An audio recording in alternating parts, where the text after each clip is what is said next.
First story. My wife left me for my best friend.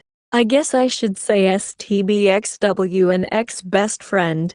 Just typing that hurts. Everything hurts. I'm Eric 28M, a full-grown man, and I have cried more this last week than I think I have my whole life combined. I am so miserable. My best friend, Charles 28M, and I have been friends since we were 8 years old. We were on all the same sports teams. Each our parents basically consider the other family. I was invited on every one of his family vacations and vice versa. We graduated high school together in 2014 and were roommates all through college. He was the best man in my wedding. God, it hurts so much. As painful as this is, losing my wife, Moira 27F, is even worse. She was my everything. We met 7 years ago, started dating shortly after, have been married for 4.5 years now. I keep running through my mind. How did I lose her? What did I do wrong? I haven't let myself go. I plan dates and vacations. We are doing well financially. We have little fights but nothing big. And we always make up and do better going forward. I'm willing to say I'm sorry. I learned from our conversations. I listen. We have a healthy and active sex life. We split the work around the house. I just don't know how this can happen. I'm hunting for reasons and I can't find them. I'm so lost. Maybe I'm blind to my own faults. I wish she would have talked to me. It's so painful to say out loud what has transpired. I'm sitting here now trying to type it out. But it's hard with the tears rolling down my face. 2 months ago, Charles' longtime girlfriend ended their relationship. He took it really hard. Moira and I have been doing our best to cheer him up. In fact, a week after their breakup, Moira took him out to coffee to just let him get a woman's perspective while he vented. When she came back home after, she was noticeably mad and kind of ranting about Charles's ex. She was saying things like, "That woman never deserved him. He's a catch, and she will regret it," and so on. We were all close. Charles and Moira were good friends too. I felt the same as she did and chalked it up to just her being protective. Over the next week she was on her phone a lot. When I asked who, she would tell me she was messaging Charles, giving him a little pick-me-up. I thought nothing of it really. Then over the last 7 or 8 weeks she started running more errands, going to meet friends for coffee or lunch more often. Charles was also acting a little odd. I was trying to be there for him, especially early on. I would invite him over or just text to see how he was doing. Over the weeks his messages back got shorter, with more time between. He came over less and less. I assumed he was just coping in his own way. This last Tuesday, I was on my way home from work when Charles texted asking me to stop by. I told him I'd be right there. I was excited because I thought he was back and just wanted to hang out or work on something together. I arrived and tried to make some references to our inside jokes. I laughed a little, but he just smirked and it looked like he had tear form in his eye. He motioned for me to follow him into the living room. Moira, my wife, was sitting on the couch. When I entered the room she burst into tears. I immediately went to comfort her, thinking something bad had happened, like someone had died. Before I could get to her, Charles said, "Eric, wait." Moira at the same time put her hand up as if giving the signal to stop. Charles let a tear fall down his face and said, "I am so sorry, I don't know how to say this. Moira and I have fallen in love." I felt the color run from me. My heart actually physically hurt. I wasn't sure if I was hearing this correct. Moira just started repeating, "I am so sorry." The two of them were both just apologizing profusely. Then they started, "We know it is wrong, we know it's not fair, but we are in love, and we can't deny it. We didn't mean for this to happen, but it did. We still care for you. We still love you. You don't deserve this. We regret what has happened, but we want to be together." Everything was we. The room was spinning. I was having a full-blown panic attack. It felt like dying. I started begging them to tell this was a prank, a joke.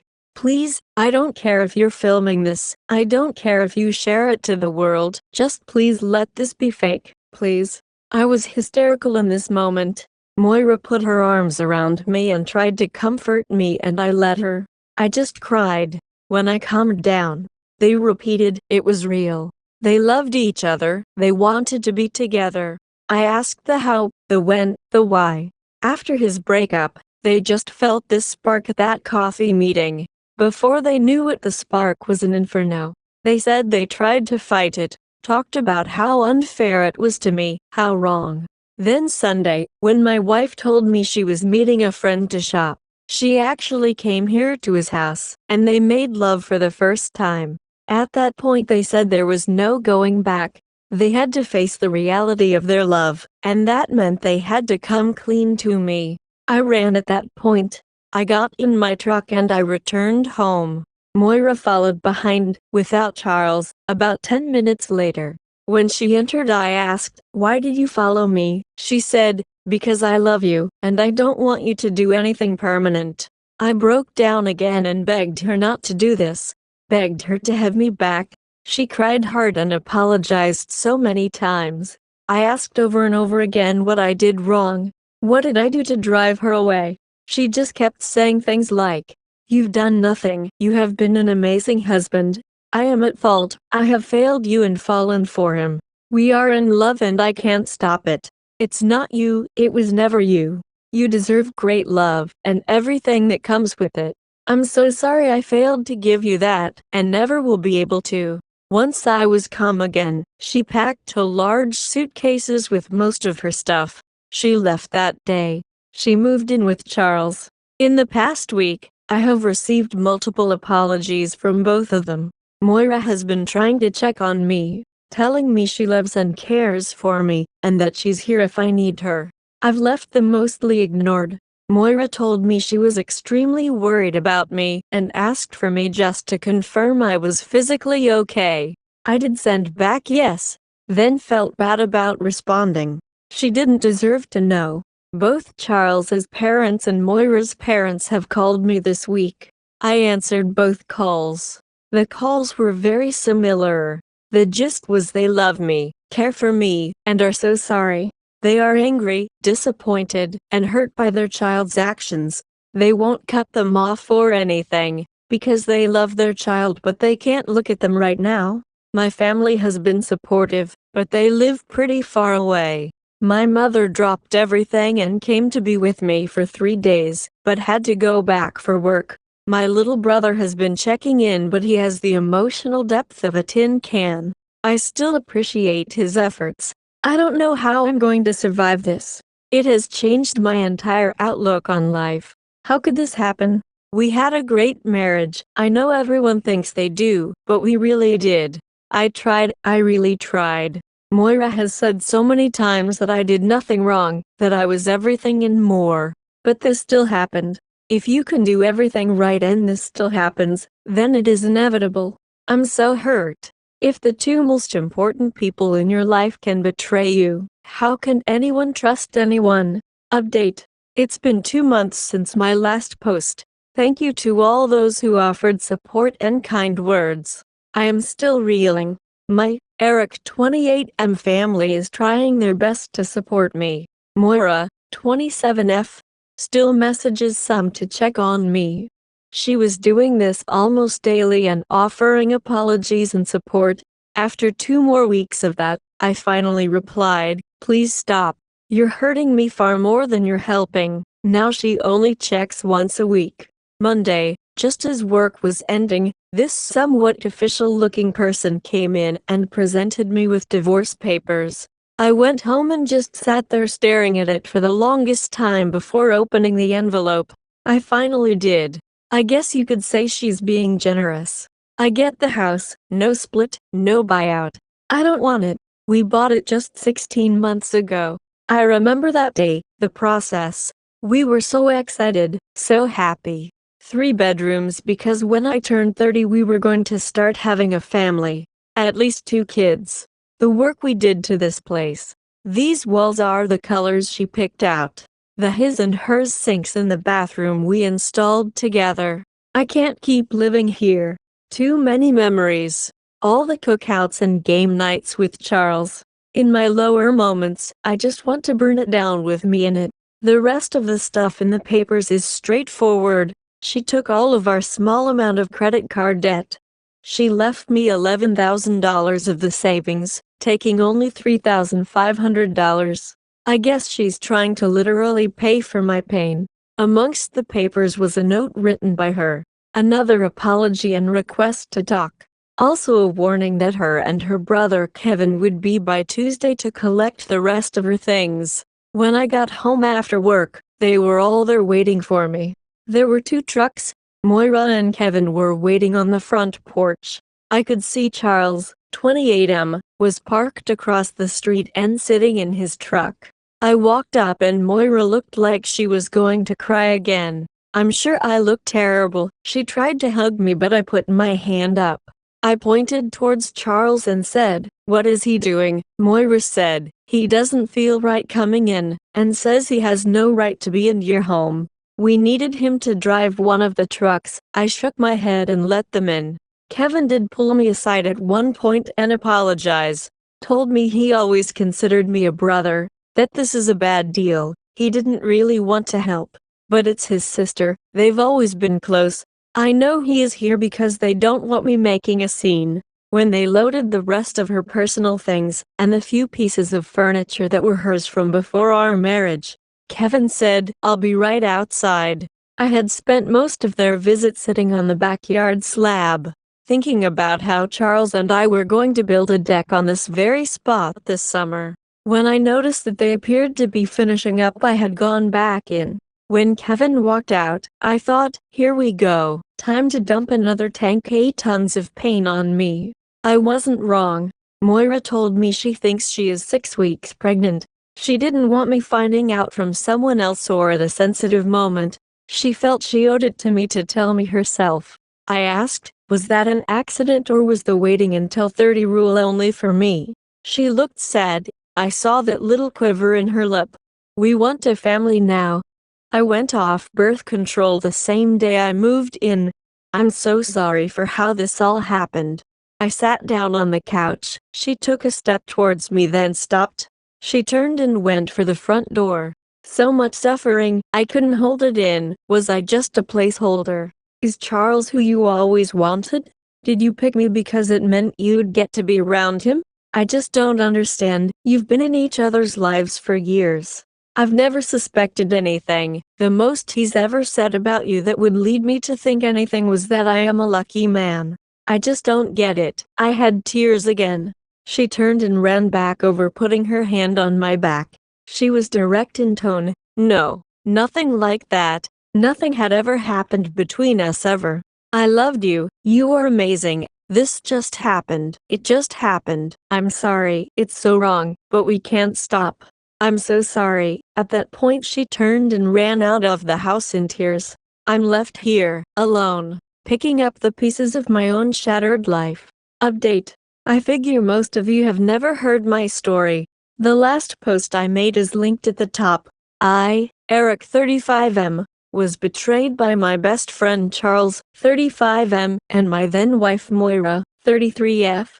In the years since then I have tried to move on and have a life. I just can't get past what happened. These two I cared for more than anything else in my life. I was a good friend and a great husband. They even said so themselves. If this can happen despite me doing everything right, how can I ever trust anyone again? I haven't been able to. I have attempted to date a few times. Each time I have sabotaged the relationship from the start. My mind can't help but think the worst. To give an example, I was dating this woman, Amelia. We were really hitting it off in those 3 weeks. She canceled plans on me late one night but said she would message me later. I sent a few intrusive texts asking where she was going and why so last minute. She ignores me that night and I have a panic attack. The next day she asked me out to lunch, and while we were there she told me she felt I came on a little strong and controlling the night before. She had a family situation and it wasn't really my business considering we've only been dating 3 weeks. I broke down a bit and told her I had some past trauma that left me with extreme trust issue. I said I was sorry, but she decided to end things, saying she wasn't in the place for that kind of relationship given her own dealing with past exes. This is pretty much how all my dates end eventually. I don't really have friends anymore. Most of my mutual friends with Charles or Moira chose me and cut them off when the whole situation went down. I was broken though. I didn't want to do much. I appreciated the few pop-ins and calls. I just wasn't the same person. Eventually I drifted from them all. Some of them even went back to being friends with them. I've done well at work. There's nothing to distract me from work. I am in incredible physical shape. Therapy has not worked. I've been to 3 different therapists. I see my family when I can, but they can only do so much. That brings me to the point of the SEP date. I ran into Charles and Moira. I went to the mall recently. Holiday season is usually the only time I ever go there. I came out of a store, turned right, and there they were. 2 sons with them. One looked to be about 5, the other in a stroller about 2. We met eyes, and I froze. Moira just said, "Eric." I turned and went the complete opposite direction at that point. As I was fleeing, I heard a fast approach and Charles yelled, "Eric, wait please." I don't know why, but I stopped. Moira and their 2 kids were still back standing in front of the store. I could see concern on her face. Charles began, "I know it doesn't mean much, but I can't say how sorry I am still. We still think about you. We still hurt for what we did to you. I know you can't forgive us, nor do we deserve it. Let me start over. I ran into your brother, maybe 6 months ago. I asked about you and he had some choice words from me. He was always a hothead." He chuckled and looked at me sheepishly, I think hoping I would respond in any way. He told me that we destroyed you, that you haven't moved on, you have a hard time meeting people, dating. He really chewed into me and told me what a piece of shit I was. "I hate seeing you like this. I'm sorry. Please get help. You deserve everything and more. Don't let what happened consume the rest of your life, please." He choked up during that last sentence. I had been looking down while I listened, but at that point I decided to look up into his eyes. "Are you happy?" He looked stunned. "Yes, we are happy. But we still hurt for what happened." I said, "You hurt? Do you remember how I was really into Reddit?" He smiled. Yeah, I do. You used to talk all sorts of stuff. And send us links to all those crazy stories and funny posts. I continued, "I got into all the support for betrayal subs after you both left me." His smile erased. I heard the perfect analogy while in those. Imagine you are riding in the back of car. The 2 people you love and trust the most are in the front. Everything is going fine. Then suddenly they start accelerating really fast. They are swerving all over. Then one slams the gas to the floor while the other yanks the wheel hard to the right. You smash into a tree at full speed. After the accident, the 2 people who wrecked the car get up, walk off, a few minor cuts and bruises. You on the other hand, you're in the ICU. You're not sure you're going to make it. You've lost a limb, your body is destroyed with broken bones and failing organs. It takes years of rehab to even walk again, much less run. But the drivers, they're fine. They feel a little guilty over the wreck, but otherwise they just get to keep on going. That's my reality. You hurt, fine. I will never be the same. No amount of counseling, no amount of time will ever be enough, and believe me, I've tried. Remember that the next you're hurting over what happened. It's not what happened, it's what you both did to me. I walked away at that point. They didn't follow, didn't try to talk. Just another day in hell. Update. I, Eric 59M, attended my 40-year high school reunion. I can't believe that much time has passed. I have so little to show for it. I have money, and that's about it. I could retire any moment, but I don't, because then I don't know what I would do with myself. I gave up on finding someone a long time ago. After my last post, linked above, I sulked for 2 more years. My family was pressuring me to get out there. So I did. I was wealthy, I was fit. I had no trouble meeting women. I just didn't feel anything for them. We would date for a while. I wouldn't freak out like I used to, I just wouldn't commit to anything. Not really. Anyway, I always kept myself closed off. Sex was fine, feelings weren't. They'd always pick up on this and things would end. As I passed 40, my family really intervened. It seemed like everyone in my life, which wasn't many people, wanted to set me up with the future Mrs. Stan, my last name. I realized I should try. I met a woman, Trish. She was nice and driven. I put the effort in to act like I thought I should.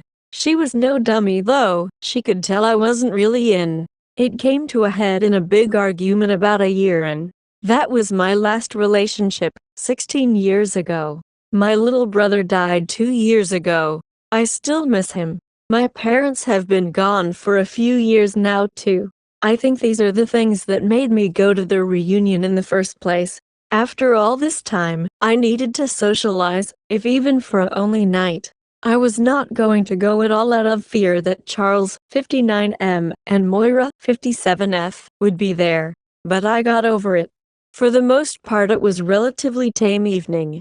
I conversed with a few people I remembered from high school, but mostly spent a large amount of time sitting at a table by myself. As the night went on, Dukes came by and sat next to me. We weren't close friends back in HS, but he was always friendly. Man could talk to anyone. That's probably why he took up the mantle of organizing this thing. Dukes, man, Eric, you've barely aged a day it seems. We're all pushing 60 and you look like you're south of 40. Me, yeah, I hear that all the time. I take care of myself, and I'm lucky. I can't remember the last time I was sick. Dukes, guess old Chuck couldn't make it after all. I looked at him a little surprised. I guess not. We haven't spoken in some time now. Was he supposed to? Dukes, oh, my apologies. I remembered you two were tight back in the day. I figured you still were since he called me to ask if you had RSVP'd. Me, he did? Did he say anything else? Dukes, not much. Just wanted to see if you had. Said he was deciding if he was coming, and wanted to see what your status was before he committed. Had me put him down as maybe. I knew now he wouldn't show. We had ran into each other one other time about 10 years ago, and that time we both turned and ran away. Dukes continued, well, he's doing well for himself. I saw on Facebook he got a couple of grandkids now, and is closing in on retirement. Good for him. This is where I went pain shopping. I don't, have social media. Can you show me how Charles is doing? Like I said, we lost touch a few years back. Dukes, oh, yeah, let's check it out. He pulled his phone out and clicked on the app. Searched for Charles. Then he saw someone in the crowd. He just handed me his phone and said, have a look. I need to go talk to somebody. I'll come back over in a minute or two. I thanked him, then scrolled. He was gone for 10 minutes or so. In that time I saw a lot. Years of smiling photos, holidays and vacations.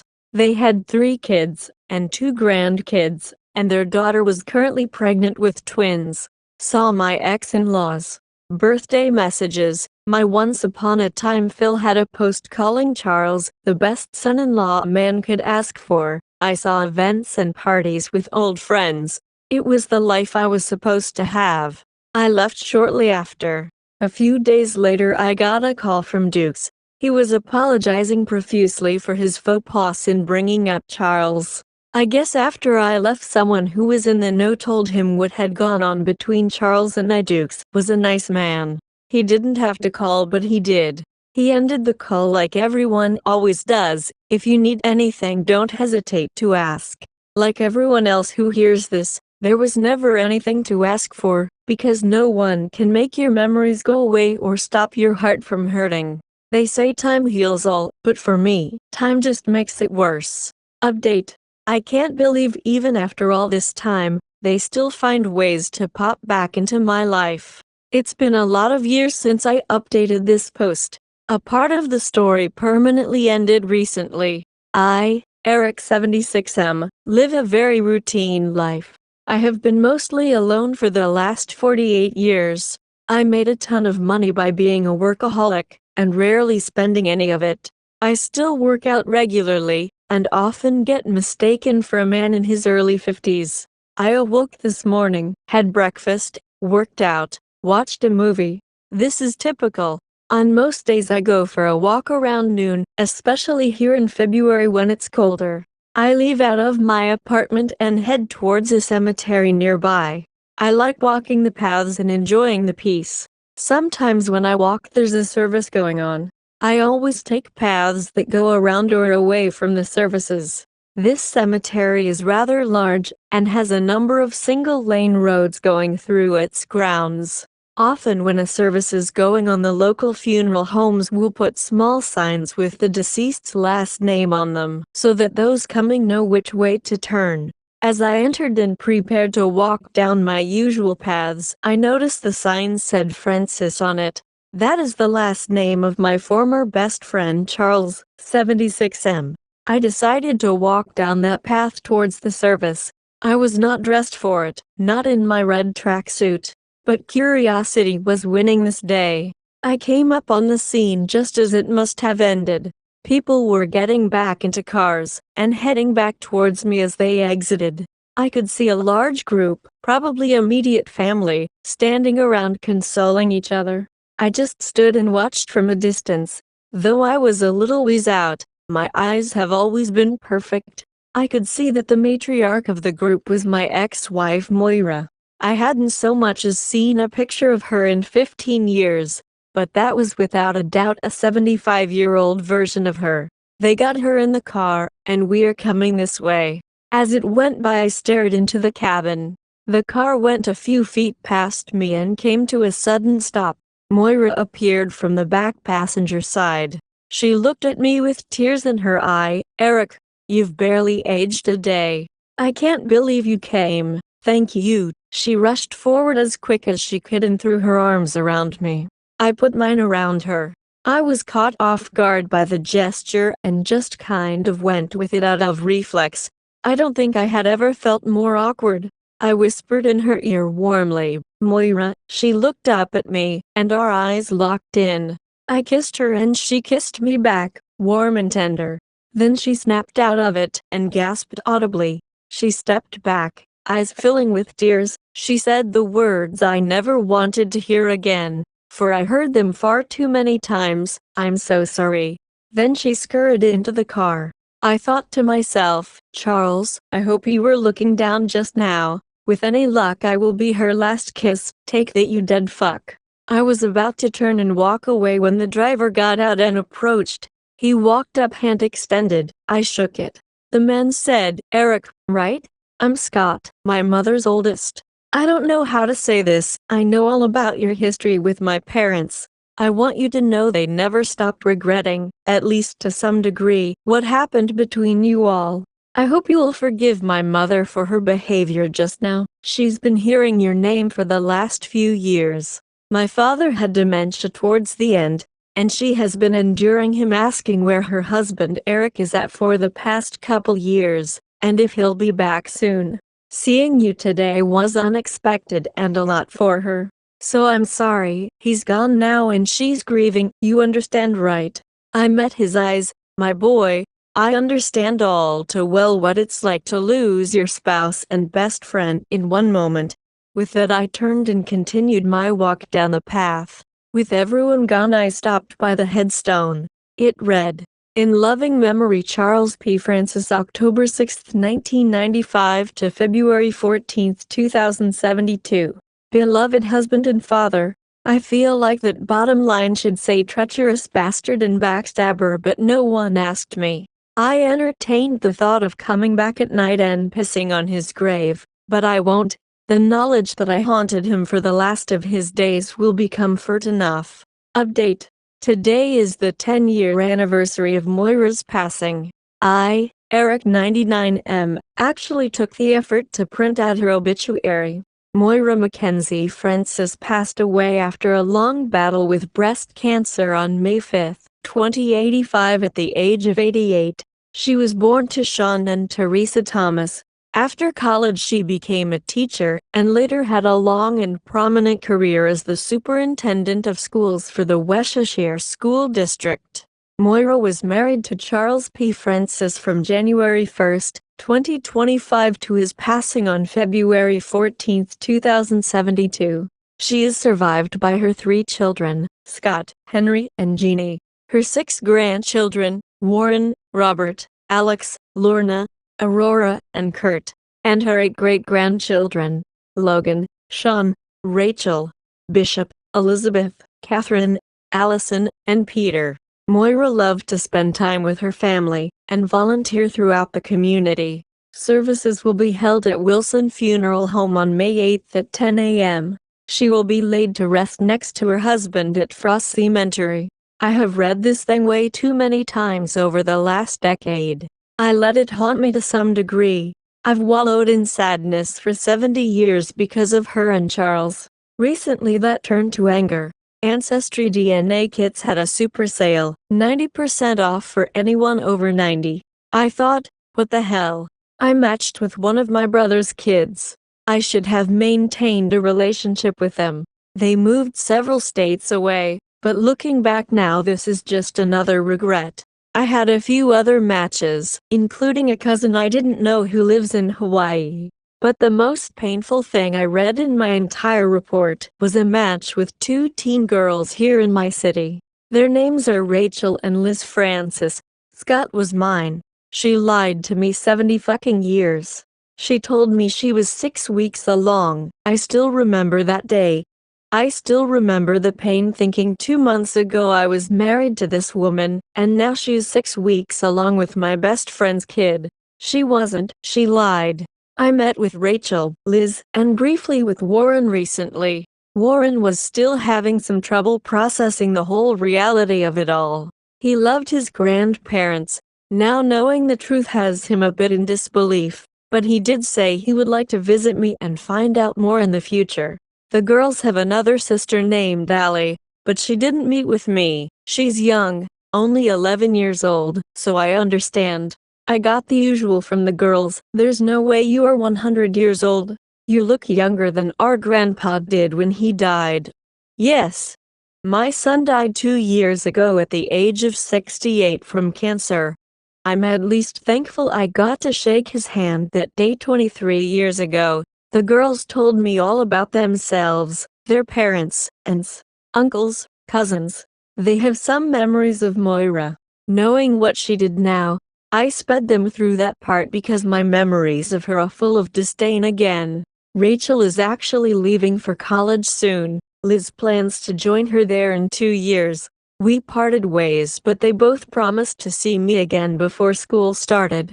I was happy that day. I haven't been happy very much in the last 70 years. I was also angry. I never forgave them for what they did. But goddamn, I would have killed them myself if I had known they were hiding my son from me. Nothing I can do now, of course. I do hope Warren meets with me again, and brings his brother Robert and my only great-grandson and eldest great-grandchild Logan. It's the first thing I've looked forward to in a long time.